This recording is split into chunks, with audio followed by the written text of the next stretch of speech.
This is the 29th of May 2020, and we have a bounty here. Never before have I seen all.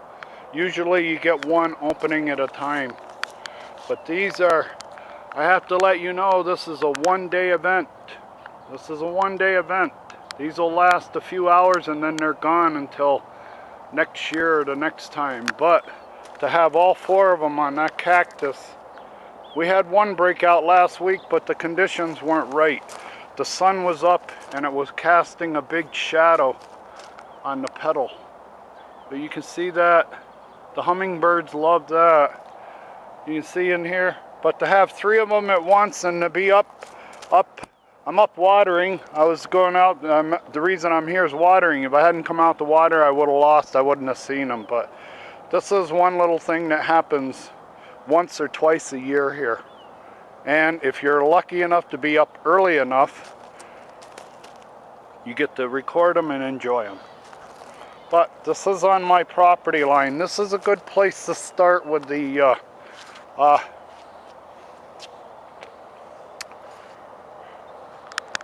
we have to have this discussion. That was a good way to start the video, but this is another video for the HOA, the governing board, the architectural committee, the long range planning committee, whatever. That cactus, I purposely put it there because I measured out the dimensions of the property. Okay, I got the maps, all the maps. I did my own little surveying. And this cactus is on the property line. Now, to anybody who is coming down the street on the architectural committee and the streets aren't marked, the street isn't marked. If you see in front of that cactus, there's nothing on the street to identify the property line as to where the property line starts and ends. Okay? Anybody would think coming down the street that anything that was grown say between to 3 feet or 4 feet, 2 feet to the right of those cones would be on my property. It isn't. My property is in line with that white stake out there. There's a stake in the ground, a surveyor's stake, so that's the property line out there. This cactus is the other property line. These cones right here, the reason they're there is because I'm chasing a water leak and I'm repairing a water leak. But to anybody on the architectural committee and from now on, what got me in a little discussion, a heated friction, what I call friction with the HOA. I don't like dealing with them. I don't like getting letters from them. To me, it's that adult center is a hen house of disinformation, misinformation, and smearing. You find somebody that's a problem in the neighborhood, you smear them. Now, my problem in the neighborhood is down there where that light pole is and that big tree is. There's an access easement. I bought that house and this house 16 years ago because they're on the map. I have pictures. There was an access easement going from the tee box up to that pole, and it was supposed to be our access easement. It's even on the plat map. It got filled in. They did a little flim-flam out here 16 years ago. They saved a little money and they took care of their golf course, and they took care of a couple people living on each side that bought on each side of track day, okay? They set up 2 entitlements, a corporate entitlement for the ladies' tee box and individual entitlements for each person on each side of track day. They closed track day, all right? They took it out of service. They modified it without telling anybody. Now, I'll tell you this again.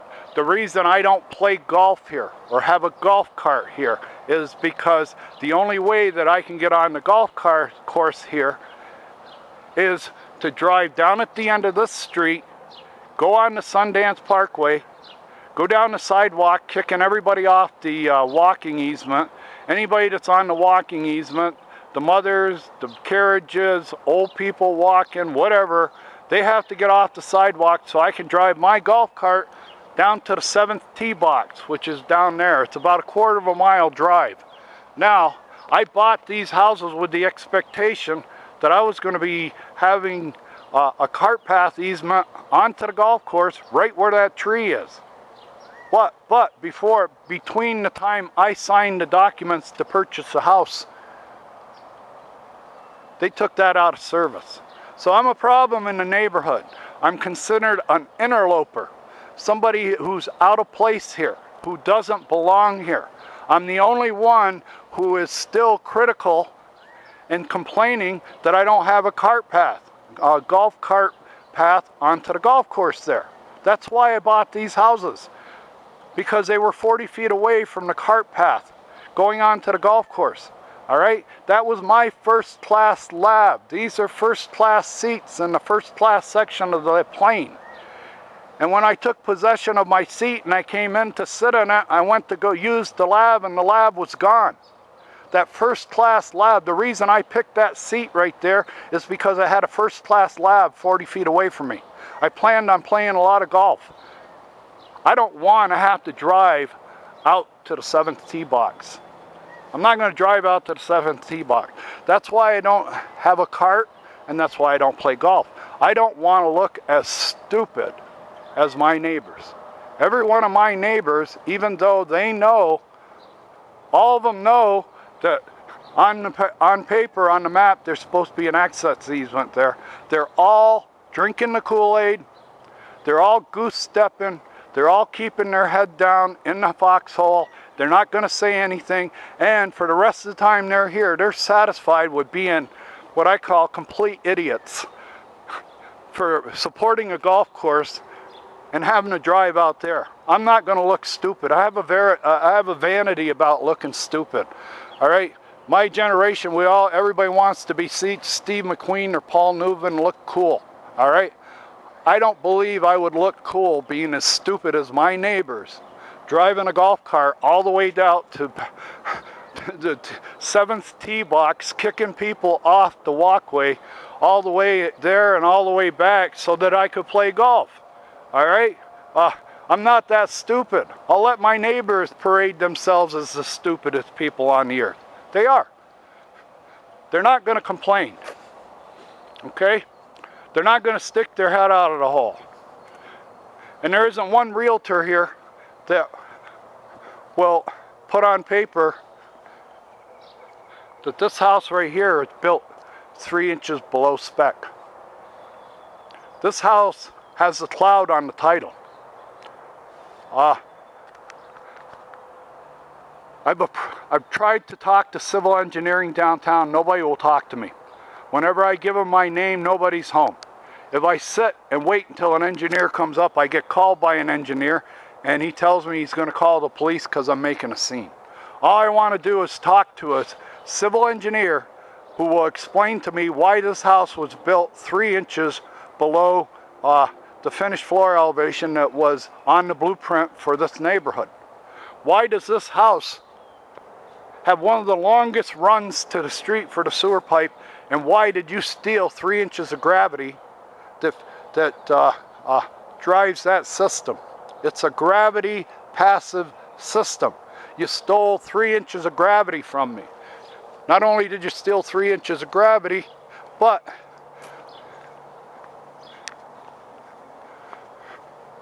this first class lab, this to me is the reason I bought those houses. And now this is the only sign in Sundance. It says that it's a common area, but we can't drive anything on it. And for 3 years, 2 years, they could drive golf carts onto it. Okay? There it is. Now, that's uphill from here. That's supposed to be paved with grouter riprap. It's supposed to be dropping linearly along the way and feeding a catch basin where the tee boxes for the ladies' tee box, but that doesn't happen. That doesn't happen. This is a catch basin.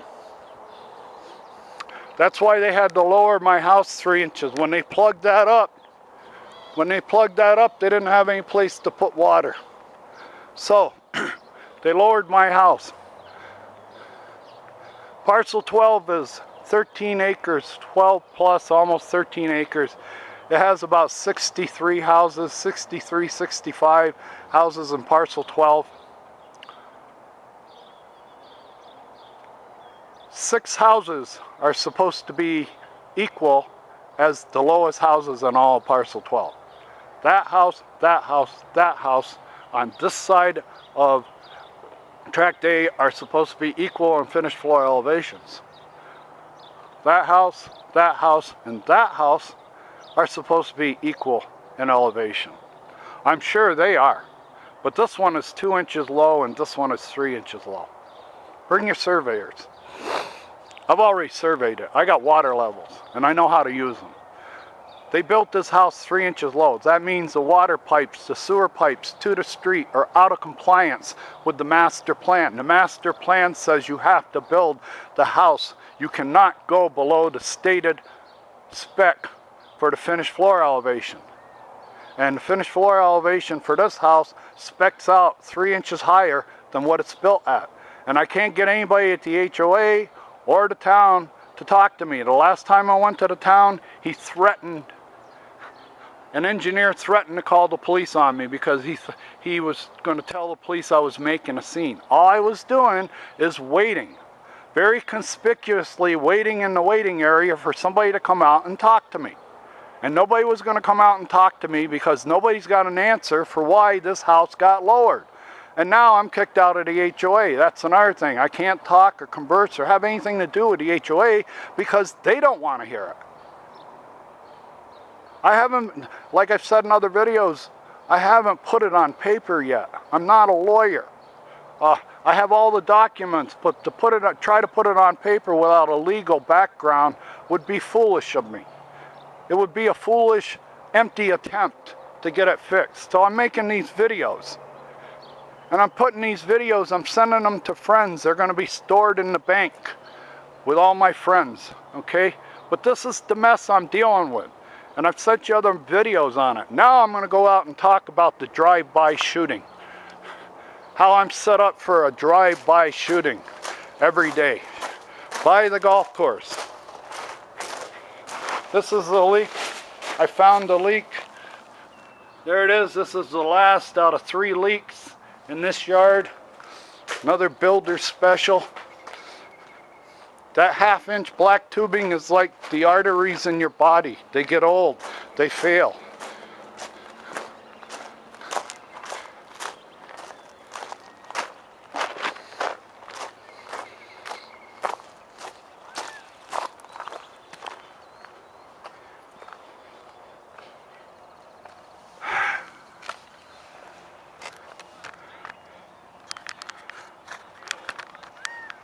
Okay.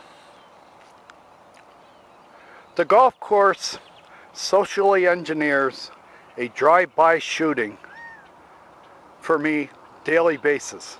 Sometimes I get shot 5 or 6 times a day. And being shot is a ball coming to rest on my property. Okay? I'm on the corner of my property. I plan to sit here every day with a camera the rest of my life, documenting this drive-by that is being created by the pro shop here at Sundance Golf. Off in the distance, we'll zoom in. Off in the distance, that big plateau or butte you see back there, back at the end of it is 177 yards to the middle of the green. The front of it's about 155 to the middle of the green. That's the black tees, the championship tees. 177 yards, about 155 from the forward. And now down on the lower level, they have the gold tee. Well, that's the black, gold. Now they put the silver over here. And The ladies' tee is right there. What that means for me, when you put tee box, all those tee boxes are in range of my house. Every golfer that tees up a ball on one of those tee boxes is trying to hit it farther than I'm away from him. I'm downrange and in range. Downrange and in range of every teed ball on this course. Now, why are you being cynical? Why are you being making statements this is a drive-by shooting? Sundance is the last golf course going west. It's a starter store. You can play here cheaper than anywhere else in the valley. You can come in here in the afternoon and for about $24, $25 have a cart and a round of golf on this course. And you're going to be impunity. You're going to have the impunity that when you walk out of that golf shop and you paid your fee, you're already imprinted in your mind is wherever my ball lands, I have a right to go get it. I've been playing this course for 15 years. There are no boundary lines on this course. Private lots, private patios are landing and recovery areas for my golf ball. Period. Now, because we're the cheapest, a starter store out here in Buckeye, nobody will ever take a brand new golfer that's never held a club before. You want to introduce them to the game. You don't know enough to take them to the range. You don't know enough as a friend to take them to the range to give them a lesson, so you just head out. You've played a few times, so now you fall in love with it, you're hooked, and you've never taken a lesson. So you don't know what a strong grip is, you don't know what a weak grip is, you don't know what an inside-out swing is, you don't know what an outside-in swing is. You don't know what a descending blow and covering the ball is, and you don't know what opening the face is and firing the hip and everything opens up. You don't know how to stay connected. You got a flying right elbow. Everybody's got a flying right elbow that gets disconnected from their core. And everybody's trying to hit the ball with their hands and their arms instead of making a swing. There's no swing here. It's all hit. All right? If you tell somebody to swing at the ball, they look at you like you've got two heads. They're baseball players, they're whatever, but they've got the hit mentality. So they're always trying to hit the ball. Now, why this is a drive-by is because out here in Buckeye, there are no marshals. It's been that way for 16 years. You'll never see a marshal driving around here, keeping his eye on the foursomes that are stinking up the place. And my example of stinking up the place, if you put 4 guys that don't know anything about golf, they're young, they're strong, they're 19 years old, they got a graduation present from everybody in the family here. Go out, get a set of clubs, borrow a set of clubs, I'll give you all a round of golf at Sundance. They've never played golf before. And they go, where's the men's tees? We're young men, where's the men's tees? They go, well, the black and the gold are... We'll play the blacks. So you've got 4 young men that are gorillas up there trying to hit a ball with baseball grips, baseball swings, have no clue what they're doing, and because there's no marshal, they're hitting as many balls as they want. This isn't a golf course, it's a practice range. It's where you come out and break people in. You walk up to that tee with a pocket full of balls and you just keep hitting them. Well, every ball is teed up is in range of my house. That's why this is a drive-by situation. The people in the golf shop, Andy, your bosses, your managers, the people in town, the police department in town, this is white trash ghetto golf here. This is white trash ghetto golf.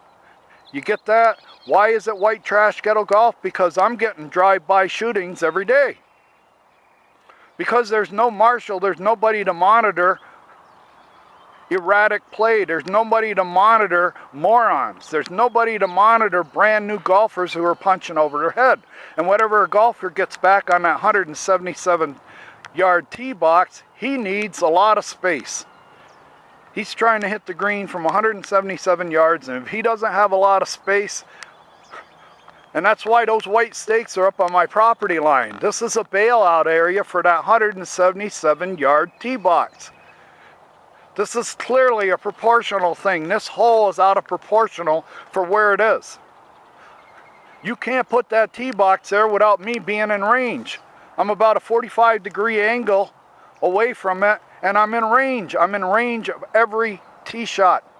Now, where the drive-by happens is when a group gets up there and they're not being supervised, nobody met them on the first tee and told them that this was a very condensed course. It had tight lines. If you want to go out and grip and rip all day, if you don't have the game to grip and rip, and you're a high handicapper, we suggest you move up. We suggest you move up.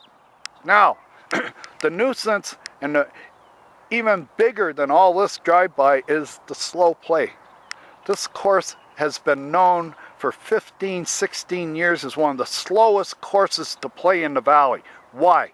Because it's unsupervised. Every time you get a group of 4 imbeciles up there, 4 beginners that are taking 5 and 6 shots each off the tee, just having a great time, and then when they get down to the green, they have no short game skill. The only lesson they ever took was how to hit a driver.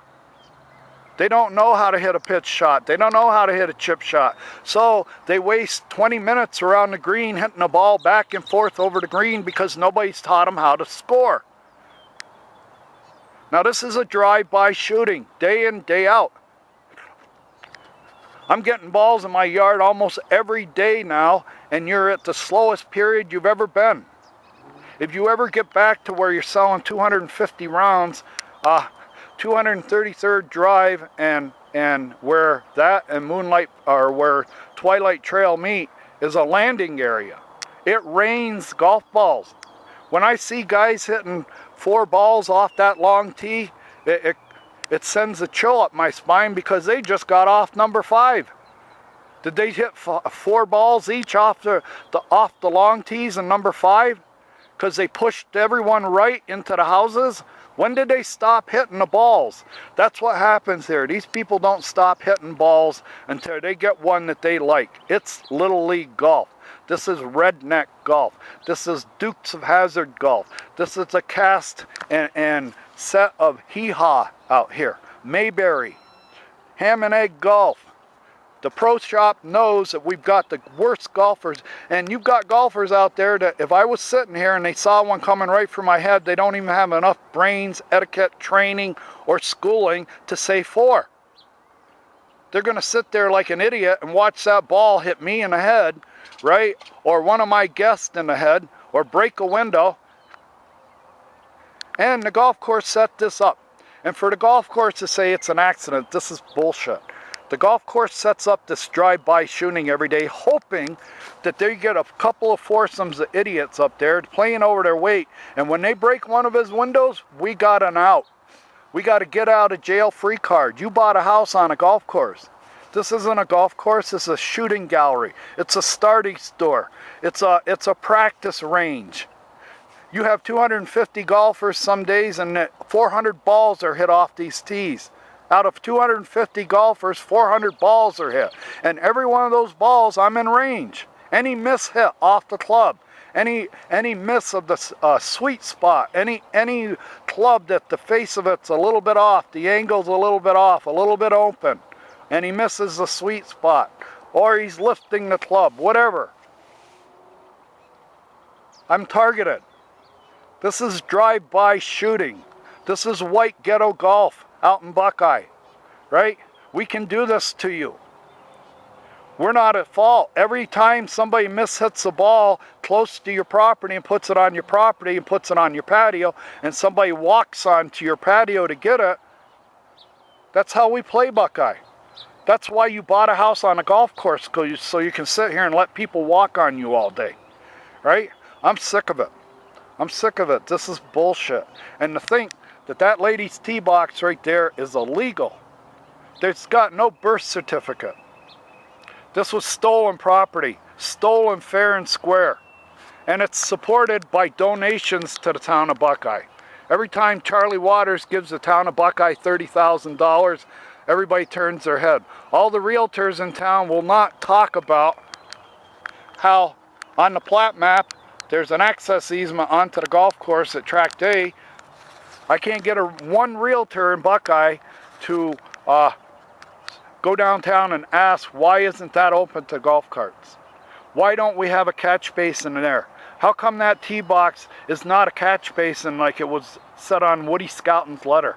And Woody Scouten's letter said that tee box is supposed to be a catch basin where water runs from Tract A over there.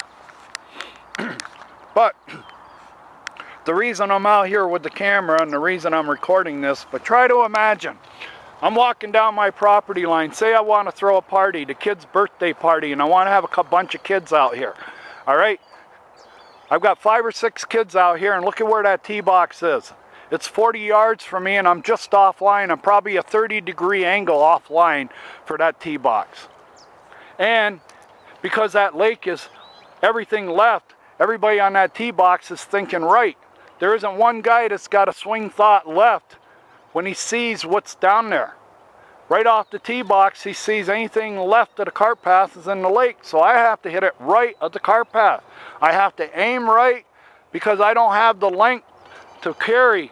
Look where you got the back pin today. That's about that's going to be about 155, 160 yard shot with where you got the pin today. You're asking an amateur male who's never held a club before to hit a ball 160 yards to that pin. With no training, anything like that, never played golf before, he's a nuisance. He's a liability, but you're off the hook. You're off the hook. The golf course says, hey, it was an accident. He didn't mean to do it. But you meant to do it. You know I'm going to be hit all day long with golfers that don't know what they're doing.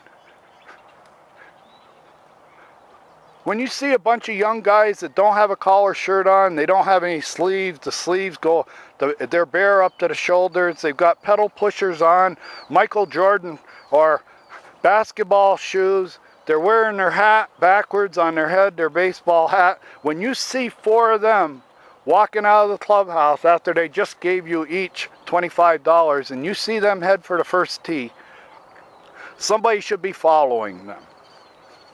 Let's see what kind of game these guys got off the first tee. If it takes them each 4 balls each to get off the first tee, somebody should go up and say, I don't think you should be playing the black tees today. I think you should move up, okay? You're going to stink up the place. It's going to take you a half an hour, 45 minutes to play every hole. It's taking you 15, 20 minutes just to get off the tee box. And then when you get down to the greens, because you're all amateurs and you've never played the short game, it takes you another half an hour to get the ball in the hole. And you have no etiquette on the green. You don't know what you're doing on the green. Everybody's waiting for everybody else to putt. There's no sense of pace of play.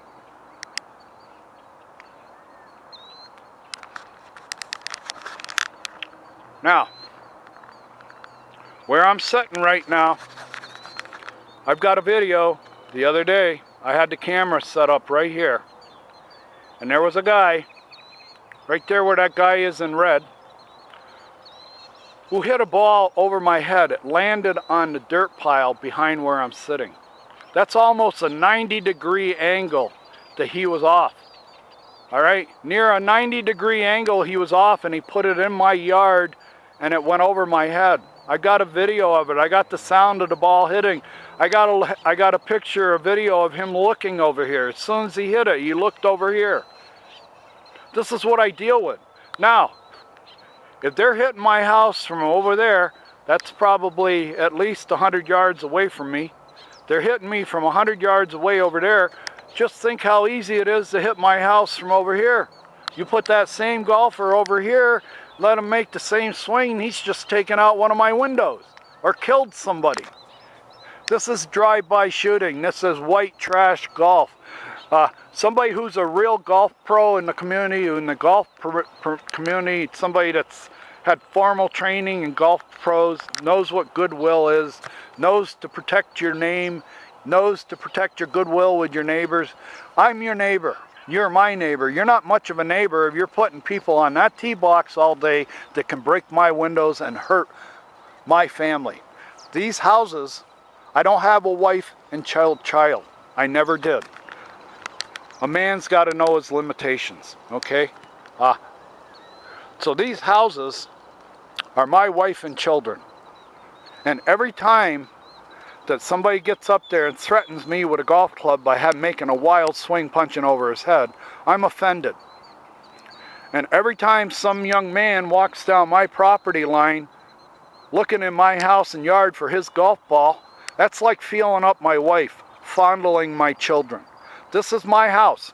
This is my land. I paid for it. I paid taxes on it. Those taxes support the police department. They support public works. My dues support the HOA. The HOA is see no evil, hear no evil, speak no evil as far as the golf course is concerned. The golf course status quo is just fine. It isn't. This is white trash golf. I'm going to put it on the internet. Some people are going to agree with me and some aren't. As far as I'm concerned, and there's no minorities. I very seldom ever see anybody of color playing out here. Okay, this is all white trash.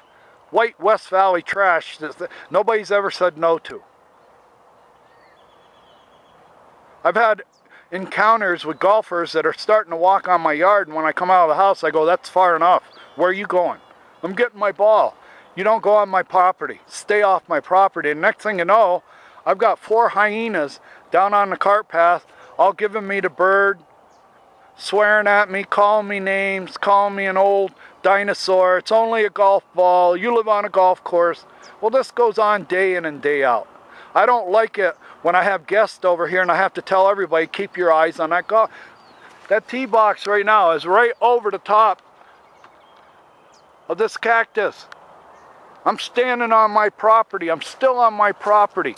See where the cactus is? That's my property. See where that tee box is? 30 yards away and just offline. And you're telling me you're not setting me up for a drive-by shooting every day and you let anybody play there. There's nobody monitoring the play here. And the slow play. The slow play. That's why I quit playing here. That's why I quit playing here. Slow play. There's no marshal going to go up to a group and say, you're stinking up the place. You're hitting 3 balls off every tee. It's taking, you got the people backed up. You've got an army of golfers backed up behind you, and they're going to be backed up behind you all day because you're playing the wrong tee boxes. Go up and play the executive tees. Learn how to put the ball in the hole. Learn how to pitch and putt. Until you learn how to pitch and putt and put the ball in the hole, all you're doing is stinking up the place out here. This is my morning spiel, but this is what I go through day in and day out. And the first thing I do is I come out and check that tee box. And when I check that tee box, this is assault. It's malice. You're pointing a bad shot at me. You know day in and day out, if you don't supervise who's on that tee box, that there's going to be people up there that don't know what they're doing. And every time they miss one to the right or hit the sweet spot, they have the right to walk on my property. They have a right to break my window. There's nothing on the scorecard that says the golfer's responsible for property damage.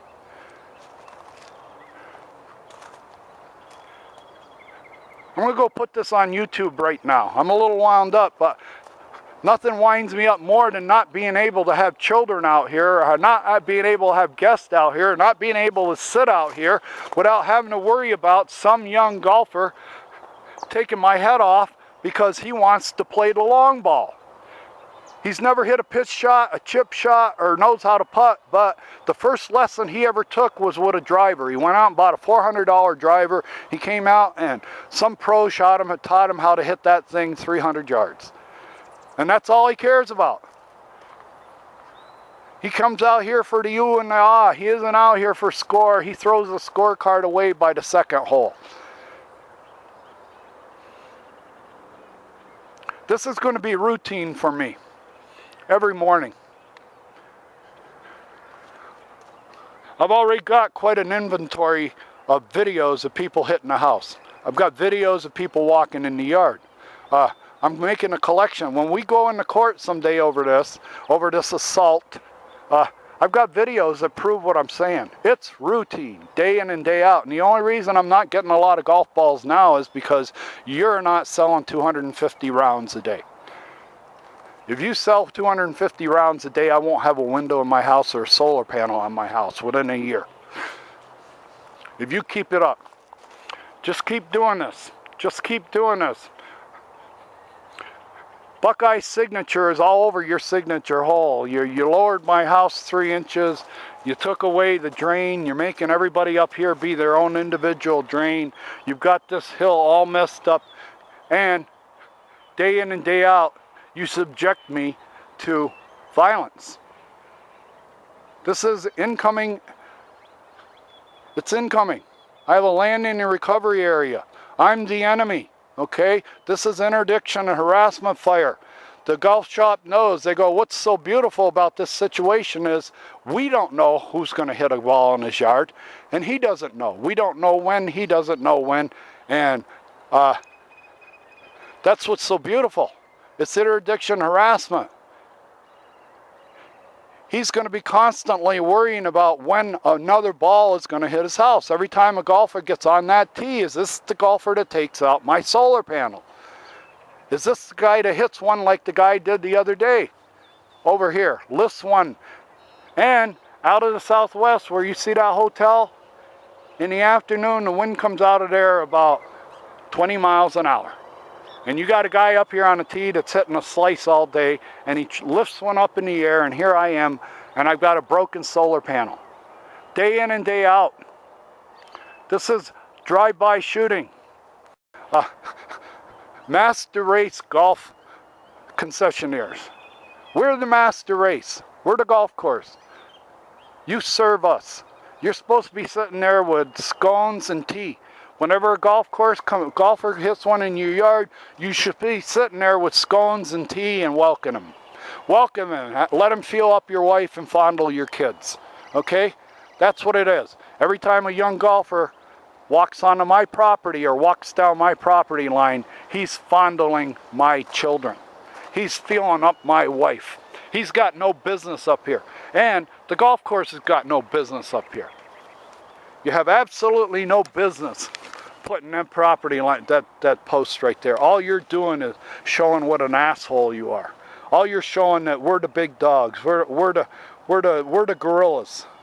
We're the 900-pound gorilla, and you're just a buyer. You're just an investor.